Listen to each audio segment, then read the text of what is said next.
welcome back to my channel, and this is Nurse Nixie. Ayan guys, may gagawin ako ngayon. Disclaimer lang guys, I don't recommend that you will do this at home. Better go to your dentist and let the dentist remove it.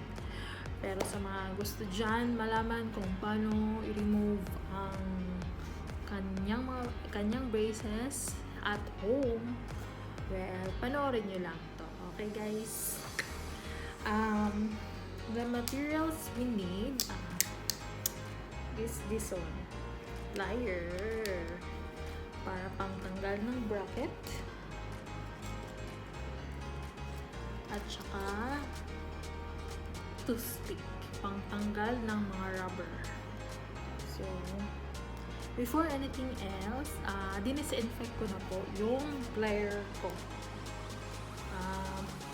Binabad ko sa hot water, tapos niliguan ko ng alcohol at saka wipe ko din ng alcohol. Kaya, malinis na po ito.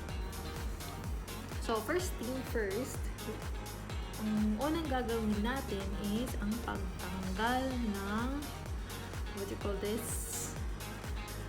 Rubber.